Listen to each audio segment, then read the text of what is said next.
Hi guys, welcome back on Learning Together.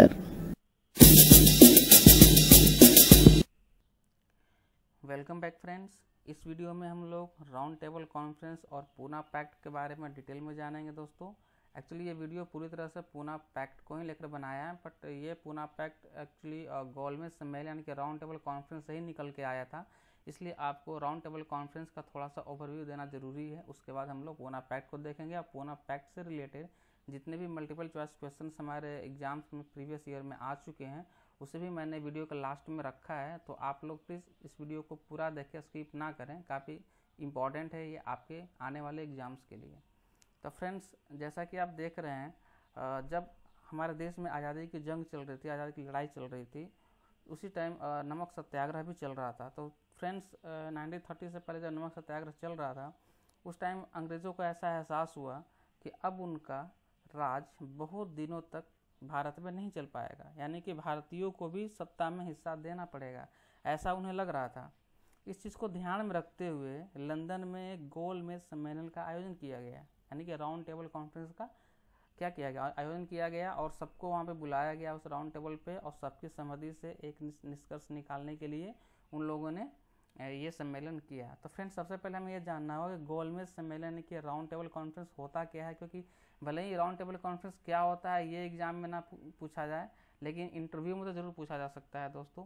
हमें exam में पूछा जाएगा कि प्रथम गोलमेज सम्मेलन कब हुआ था या दूसरा गोलमेज सम्मेलन कब हुआ था, डेट पूछा जा सकता है। लेकिन गोलमेज होता क्या है, हम इसे गोलमेज ही क्यों कहते हैं या राउंड टेबल क्यों कहते हैं, इस चीज़ को जानना काफ़ी इंपॉर्टेंट है अगर आप देखते हैं इंटरव्यू पॉइंट ऑफ व्यू से। तो फ्रेंड्स, गोलमेज सम्मेलन एक्चुअली फ्रेंड्स कोई भी मीटिंग होती है तो एक आयताकार या वर्गाकार टेबल होता है। जैसे कि आप देख रहे हैं यहाँ पे एक वर्गाकार टेबल है और एक या फिर एक आयताकार टेबल है। तो दोस्तों, यहाँ पे चारों तरफ ये लोग बैठे होते हैं, है ना, जो भी मेंबर होते हैं चारों तरफ बैठे होते हैं, और यहाँ पे सामने में एक मेंबर होता है जो सुपीरियर होता है। सारे लोग होते हैं मेंबर, अपनी अपनी निष्कर्ष अपनी अपनी सहमति देते हैं, लेकिन लास्ट में जो ये मेंबर होता है फ्रेंड्स, ये जो निर्णय देता है वो सबको सर्वमान्य होता है, यानी कि सबको मानना पड़ता है। यानी कि एक जो होता है वो सुपीरियर होता है, बाकी जितने भी लोग होते हैं वो सिर्फ उसके बात को फॉलो करते हैं। तो ये होता है फ्रेंड्स, आपको वर्गाकार जो टेबल होता है उस पर जो कॉन्फ्रेंस होती है वो होती है फ्रेंड्स।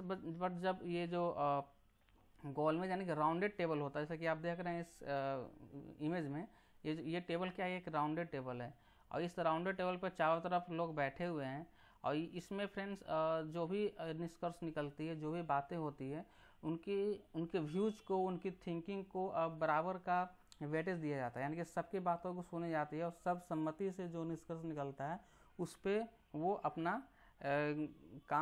काम को आगे बढ़ाते हैं, उस चीज़ को लेकर के वो आगे बढ़ते हैं। तो ये होता है गोलमेज यानी कि राउंडेड टेबल कॉन्फ्रेंस, क्योंकि इसमें सबका सहमति होता है और सबका वेटेज एक समान होता है। जबकि जो स्क्वायर में होते हैं टेबल, उस पर जो सहमति होती है वो सबके एक साथ नहीं हो पाता, किसी एक की बात माननी पड़ती है, चाहे वो ज़बरदस्ती क्यों ना हो। बट फ्रेंड्स, राउंडेड टेबल में ऐसा नहीं होता, सबकी बातें को बराबर से ध्यान में रखा जाता है। तो फ्रेंड्स, जब ये राउंड टेबल कॉन्फ्रेंस हो रहा था तो दोस्तों, तो जैसे कि आप देख रहे हैं इस वीडियो में, भारत के संवैधानिक सुधारों की चर्चा के लिए भारत की जो संवैधानिक सुधार थे, क्योंकि लोग कह रहे थे हमें देश में आज़ादी चाहिए, हम अपना संविधान खुद बनाएंगे, हम इस पर खुद रूल्ड करेंगे, आप लोग अपना देश वापस चले जाओ, हमारा देश को छोड़ दो। तो फ्रेंड्स, ब्रिटिश को लग रहा था कि जब तक कोई एक संवैधानिक चीज़ ना हो इस देश में, तब तक इस देश को रूल्ड नहीं किया जा सकता। इस चीज़ को देखते हुए उन्होंने संवैधानिक सुधारों पर चर्चा के लिए 1930 से लेकर 32 के बीच में, यानी कि 3 साल तक कंटिन्यू उन्होंने 3 बार लगातार गोलमेज सम्मेलन किया, यानी कि राउंड टेबल कॉन्फ्रेंस किया। और ये जो कॉन्फ्रेंस था फ्रेंड्स, एक्चुअली साइमन जो आयोग आया था, साइमन की जो रिपोर्ट आई थी 1930 में, मई 1930 में, उसको ले करके ये रिपोर्ट तैयार की गई और गोलमेज सम्मेलन जो है वो लंदन में बुलाया गया। तो फ्रेंड्स, जो पहला गोलमेज सम्मेलन था वो बुलाया गया था 1930 ईस्वी में। जैसे कि आप देख रहे हैं फ्रेंड्स, आधिकारिक तौर पर जॉर्ज पंचम ने 12 नवंबर 1930 को शुरू किया, ठीक है फ्रेंड्स, और इसकी अध्यक्षता जो थी वो ब्रिटेन के प्रधानमंत्री रामसे मैकडोनाल्ड ने की थी। फ्रेंड्स, एग्जाम में क्वेश्चन आते हैं कि जो हमारा गोलमेज सम्मेलन हुआ था ब्रिटेन में, उसमें ब्रिटेन के प्रधानमंत्री कौन थे। 4 ऑप्शन दिया जाएगा फ्रेंड्स, उसमें हमारा राइट आंसर होगा रामसे मैकडोनाल्ड, ठीक है फ्रेंड्स। 3 ब्रिटिश राजनीतिक दलों का प्रतिनिधित्व और 16 प्रतिनिधियों द्वारा किया गया था। साथ ही फ्रेंड्स भारत से 57 राजनीतिक नेता और लगभग 16 रियासतों के प्रतिनिधियों ने भाग लिया था। कहाँ? गोलमेज सम्मेलन में। इस सब ने भाग लिया था, सब ने साथ बैठ करके आपस में मंत्रणा की थी और सबकी बातों को ध्यान में रखा गया था, इसलिए इसे बोला गया राउंड टेबल कॉन्फ्रेंस, क्योंकि इसमें सारे प्रतिनिधि थे, राजनीतिक लोग थे, नेता लोग थे और रियासतें के जो हमारे देश के जो राजा या फिर जो भी जमींदार वर्ग के लोग थे, उन सबकी बातों को ध्यान में रख करके ये राउंड टेबल कॉन्फ्रेंस किया गया था लंदन में। तो फ्रेंड्स एग्जाम में क्वेश्चन आता है फर्स्ट राउंड टेबल कॉन्फ्रेंस कब हुआ था? तो फ्रेंड्स नवंबर 1930 से जनवरी 1931 के बीच हुआ था। जो दूसरा राउंड कॉन्फ्रेंस हुआ था फ्रेंड्स गोलमेज सम्मेलन, वो हुआ था सितंबर 1931 से लेकर दिसंबर 1931 तक। और जो तीसरा राउंड टेबल कॉन्फ्रेंस हुआ था फ्रेंड्स 1932 से लेकर के दिसंबर 1932 तक हुआ था फ्रेंड्स, यानी कि 3 महीने के लिए। तो दोस्तों इस तरह से हमने देखा पहला, दूसरा और तीसरा एग्जाम में क्वेश्चन आते हैं डेट के साथ।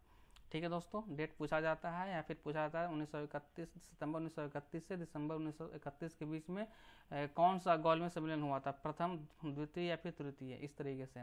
तो दोस्तों यहाँ पर देख रहे हैं फ्रेंड्स, जब पहला गोलमेज सम्मेलन हुआ था वो ज़्यादा सक्सेसफुल नहीं हो पाया था, क्योंकि इंडियन नेशनल कांग्रेस के जो नेता थे, यानी कि जो गांधी जी थे और उनके जो नेता लोग थे, वो लोग उन लोगों ने प्रथम गोलमेज सम्मेलन में भाग नहीं लिया था। तो उसके बाद दूसरी जो गोलमेज सम्मेलन होनी थी उससे पहले गांधी इरविन संधि भी हुई थी। तो फ्रेंड्स गांधी इरविन पैक्ट कब हुआ था? तो 1931 में हुआ था दोस्तों, और इसको लेकर के मैंने अलग से वीडियो बनाया है हमारे चैनल पे, आप जाकर देख सकते हैं फ्रेंड्स। अगर हमारे चैनल को सब्सक्राइब नहीं किया है तो प्लीज़ आप कर लें, ताकि नई वीडियो की इन्फॉर्म आपको मिलती रहे, जो काफ़ी इंपॉर्टेंट है आने वाले एग्जाम्स के लिए। दोस्तों 1931 के बाद 1932 में पुणे पैक्ट हुआ था, पूना समझौता हुआ था फ्रेंड्स, जो कि दूसरा गोलमेज सम्मेलन का ही एक नतीजा था। जब सेकेंड राउंड टेबल कॉन्फ्रेंस हुआ था उसमें सारे लोग जो गए थे फ्रेंड्स, महात्मा गांधी भी गए थे कांग्रेस की तरफ से, दलितों के नेता के रूप में हमारे डॉक्टर भीमराव अम्बेडकर जी गए थे, और भी मुस्लिम लीग की तरफ से गए थे कई लोग, मुस्लिमों के लिए और अल्पसंख्यकों के लिए, साथ में क्रिश्चियनिटी को लेकर के और सिख लोग भी गए थे, इनके बहुत से लोग गए थे राउंड टेबल पे, और सबकी बातें रखी गई थी, सबको बराबर वेटेज दिया गया था, बाद में एक निष्कर्ष निकाला गया था। ठीक है फ्रेंड्स, तो उस चीज़ को लेकर के पुणे समझौता हुआ था, पूना के आपको इरदा जेल में महात्मा गांधी जी के साथ। तो फ्रेंड्स हमारा जो मेन मकसद है इस वीडियो का वो है हमें समझाना आपको पूना पैक्ट, ये पूना पैक्ट क्या था और ये क्यों था, क्यों हुआ ये पूना पैक्ट, इसका क्या क्या दुष्परिणाम हुए, और वो भी हम देखेंगे इस वीडियो में फ्रेंड्स। तो आइए देखते हैं पूना पैक्ट के डिटेल के बारे में। दोस्तों जैसा कि आपको पता है, पुणे के यरवदा सेंट्रल जेल में 24 सितंबर 1932 को डॉक्टर बाबा साहेब अम्बेडकर का और महात्मा गांधी के बीच में एक समझौते पर हस्ताक्षर हुआ।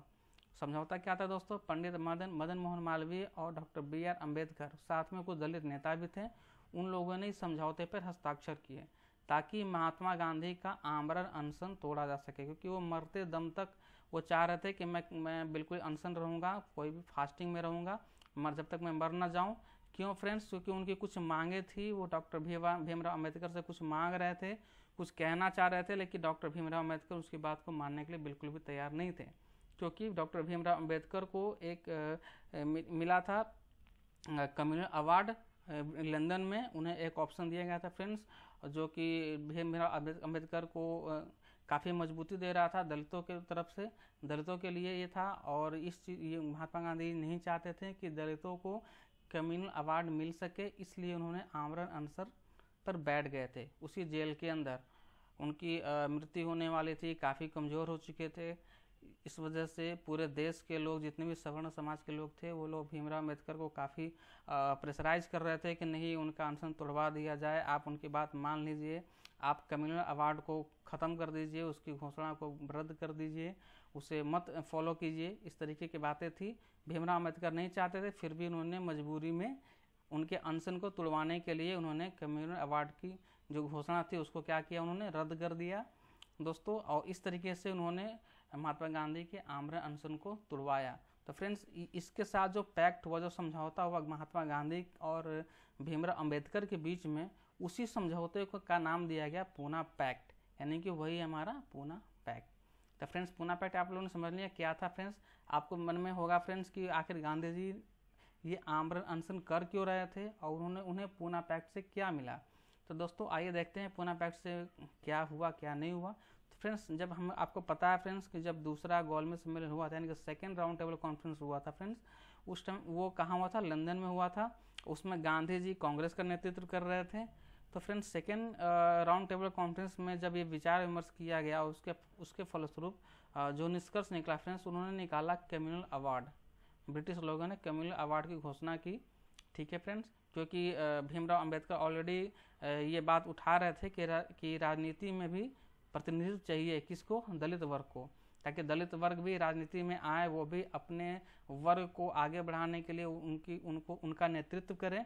ठीक है फ्रेंड, इसलिए वो चाहते थे, इसलिए कम्युनल अवार्ड की घोषणा की गई थी। लेकिन गांधी जी इस बात को मानने से इनकार कर रहे थे। वो नहीं चाह रहे थे कि दलित वर्ग को भी राजनीति में प्रतिनिधित्व मिले।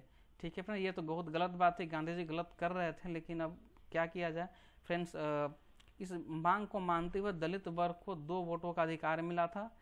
फ्रेंड्स जो कम्युनल अवार्ड में क्या मिला फ्रेंड्स, कम्युनल अवार्ड में दलित वर्ग को 2 वोट का अधिकार मिला था। 1 वोट से दलित अपना प्रतिनिधि खुद चुनते थे और दूसरे वोट से वो सामान्य वर्ग यानी कि जो सवर्ण वर्ग थे उसके भी प्रतिनिधि चुनते, यानी कि वो अपने लिए भी चुनते थे और दूसरे के लिए भी चुन सकने में सक्षम थे। ये 2 तरह की 2 वोट का अधिकार दिया गया था कम्युनल अवार्ड में। इसी तरह से दलित प्रतिनिधि जो थे वो केवल दलित को ही वोट से चुन सकते थे, और दूसरे शब्द में कहा जाए तो दलित वर्ग का मतदाता केवल दलित वर्ग को ही चुन सकता था। और अगर चाहे दलित प्रतिनिधि को चुनने में गैर दलित वर्ग जो था वो उसकी कोई हिस्सेदारी नहीं होती थी। साथ ही फ्रेंड्स दूसरी ओर देखा जाए तो दलित वर्ग अपने दूसरी वोट के माध्यम से समान वर्ग के प्रतिनिधि को चुनने में भी अपनी भूमिका निभा सकता था। यानी कि फ्रेंड्स इसका कहना ये है कम्युनल अवार्ड का कि जो दलित वर्ग थे वो अपने लिए दलित नेता चुन सकते थे और साथ ही साथ वो सवर्ण नेता भी चुन सकते थे। फ्रेंड्स जो सवर्ण लोग थे वो दलित नेता नहीं चुन सकते थे। ठीक है दोस्तों, और दलित को 2 तरह का ऑप्शन दिया गया था, वो अपने लिए भी नेता चुने और सवर्ण नेता भी चुने। तो फ्रेंड ये दलितों के लिए काफ़ी अच्छा था। वो चाहते तो वो राजनीति में आते हैं और वो अपनी मांग, जो भी उनकी मांग थी वो मांग पूरा करवाते हैं।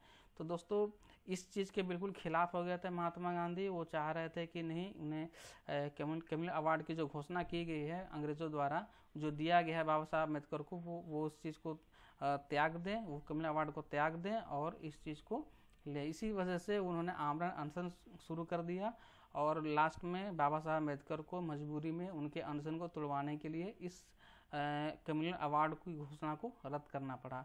और इसके लिए जो उन्होंने समझौता किया गांधी जी के साथ, उसी का नाम दिया गया पूना पैक्ट। तो फ्रेंड्स आपको पता हो गया फ्रेंड्स कि गांधी जी ने अनशन क्यों किया था और ये कम्युनल अवार्ड क्या था और पूना पैक्ट क्या था। आइए देखते हैं दोस्तों इसके बाद फ्रेंड्स गांधी जी ने जो किया था। फ्रेंड्स गांधी जी ने अछूतों को हिंदू समुदाय से अलग एक अल्पसंख्यक समुदाय का दर्जा देने के मुद्दे का विशेष रूप से विरोध किया था। क्यों फ्रेंड्स, क्योंकि उनका अछूतों के जो नेता थे हमारे BR अम्बेडकर जी, इस मुद्दे पर विवाद हो गया। ठीक है, दोनों नेताओं ने इस समस्या का हल जो है वो 1932 की पूना संधि यानी पूना पैक्ट के द्वारा निकाला, जैसे कि मैंने आपको इससे पहले बताया। फिर वैसे भीमराव अम्बेडकर इस बात से बिल्कुल भी खुश नहीं थे। वो चाहते थे कि राजनीति में दलितों का भी भागीदारी हो, लेकिन फ्रेंड्स उनकी जिद की वजह से, महात्मा गांधी की जिद की वजह से, उनके आमरण अनशन की वजह से उन्हें इस चीज़ को मानना पड़ गया, उनकी बात को ज़बरदस्ती मानना पड़ गया फ्रेंड्स। तो फ्रेंड्स बाद में वैसे अम्बेडकर जी ने एक बयान जारी करके बोला था कि यदि गांधी भारत की स्वतंत्रता के लिए मरण व्रत रखते तो वह न्यायोचित था, परंतु यह एक पीड़ादायक आश्चर्य है कि गांधी ने केवल अछूतों को ही अपने विरोध के लिए चुना है, जबकि भारतीय ईसाइयों, भारतीय मुसलमानों और सिखों को मिले इस पृथक निर्वाचन के जो अधिकार हैं उसके बारे में गांधी जी ने कोई आपत्ति नहीं की। लेकिन यही पृथक निर्वाचन का जो अधिकार था राजनीति में अछूतों के लिए, दलितों के लिए, इसके लिए उन्होंने महात्मा गांधी ने क्या किया, आपत्ति जताई कि नहीं, ये उन लोगों को नहीं मिलना चाहिए, उसे हिंदू समाज के अंदर ही रखो, अगर इसे अलग से दिया जाएगा तो फिर ये उन्हें अलग, सब कुछ अलग अलग करना पड़ेगा। वो ये चीज़ नहीं चाहते थे गांधी जी। लेकिन अम्बेडकर जी तो चाहते थे, क्योंकि वो चाहते थे कि इनका विकास तभी हो सकता है जब इनको राजनीति में अलग निर्वाचन का, नहीं पृथक निर्वाचन का अधिकार मिले। तो फ्रेंड्स ये था हमारा पूना पैक्ट, जो कि इसमें गांधी जी की जीत हुई थी। अब क्या किया जाए, अम्बेडकर जी तो बहुत कोशिश किया उन्होंने, लेकिन गांधी जी नहीं माने। दोस्तों round table conference Poona pact में हमने देखा दोस्तों कि इस समझौते में डॉक्टर अंबेडकर को कम्युनल अवार्ड में मिले पृथक निर्वाचन के अधिकार को त्याग छोड़ना पड़ा, और संयुक्त निर्वाचन जो कि अभी टाइम में चल रहा है ना फ्रेंड्स, इस पद्धति को क्या करना पड़ा, स्वीकार करना पड़ा। तो दोस्तों साथ ही साथ उन्होंने इन्हें स्वीकार करने से के साथ साथ कुछ अपनी शर्तें रखी थी। वो शर्त क्या रखी थी फ्रेंड्स कि जो आरक्षित सीटें मिली थी पहले कम्युनल अवार्ड के अकॉर्डिंग, जो आरक्षित सीटें मिली थी वो 78 मिली थी, ठीक है फ्रेंड्स। लेकिन जब पूना पैक्ट हुआ तो उसके अकॉर्डिंग आरक्षित सीटों की संख्या बढ़ा करके 148 करवा ली गई थी। ये काफ़ी इम्पोर्टेंट है। साथ ही अछूत लोगों के लिए प्रत्येक प्रांत में शिक्षा अनुदान में पर्याप्त राशि नियत करवाई, यानी कि वो श्योर करवाई। साथ ही सरकारी नौकरियों में बिना किसी भेदभाव के दलित वर्ग के लोगों की भर्ती को भी क्या किया, सुनिश्चित किया। साथ ही इस समझौते पर हस्ताक्षर करके बाबा साहब गांधी ने क्या किया, बाबा साहब ने महात्मा गांधी को क्या दिया, जीवन दान दिया, ठीक है दोस्तों। ये सब उन्होंने अपनी शर्तें रखी कि भाई ठीक है आप कम्युनल अवार्ड को नहीं सपोर्ट कर रहे हैं, आप चाहते हैं कि इसे मैं छोड़ दूं, तो ठीक है जो हमारी सीटें हैं 78 सीटें हैं उसे बढ़ाकर 148 करवा दिया जाए।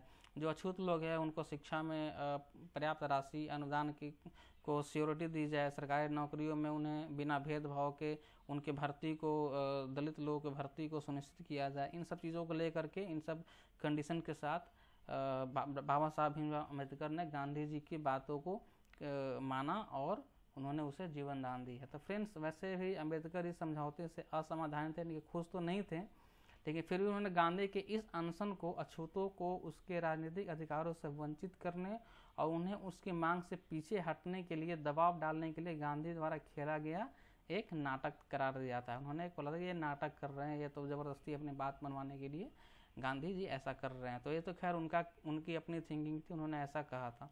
तो फ्रेंड्स अब देखते हैं फ्रेंड्स कि पूना पैक्ट में हमें क्या क्या मिला, यानी कि देश के दलितों को क्या मिला और क्या नहीं मिला। तो दोस्तों पूना पैक्ट कब हुआ था फ्रेंड्स, 1932 में हुआ था। काफ़ी इंपॉर्टेंट है, एग्जाम में आता है।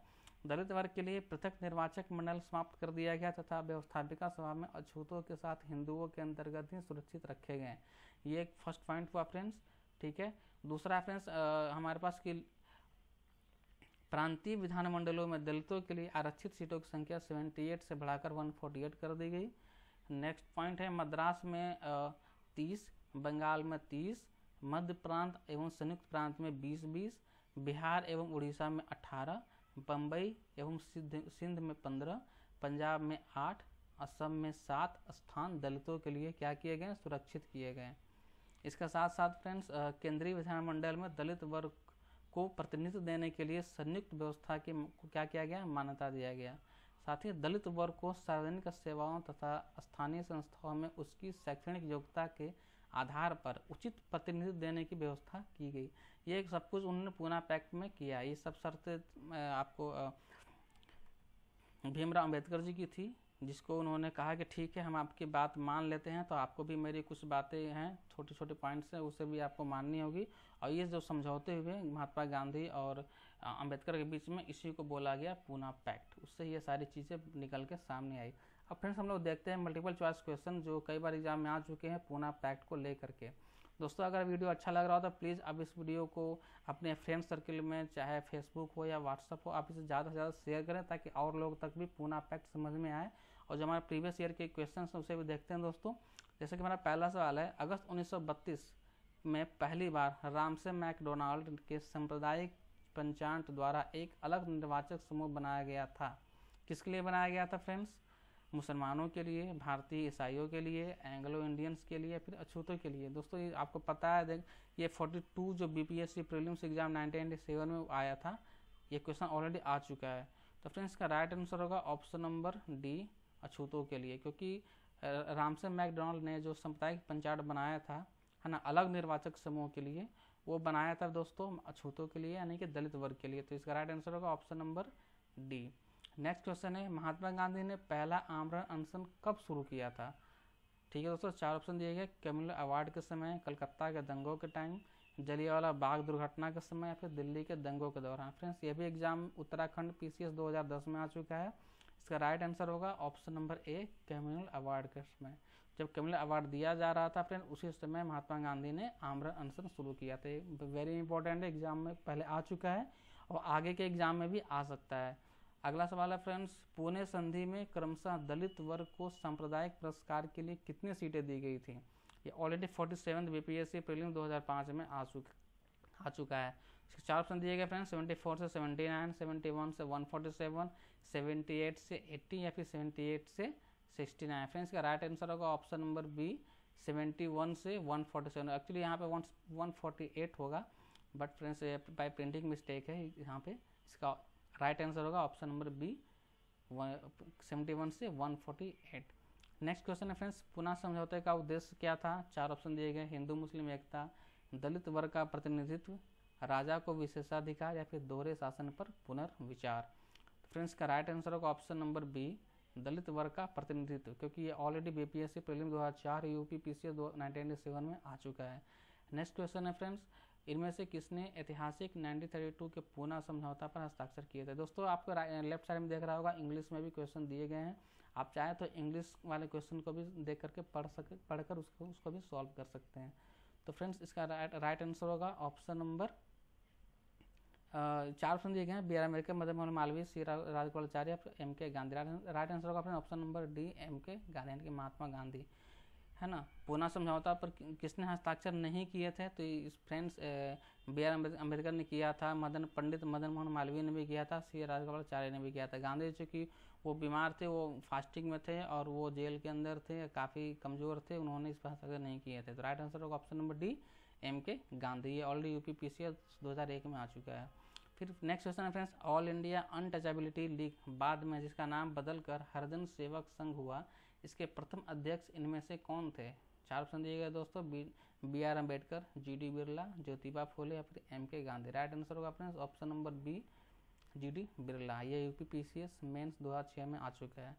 अगला सवाल है दोस्तों, अखिल भारतीय हरिजन संघ की स्थापना किसने की थी?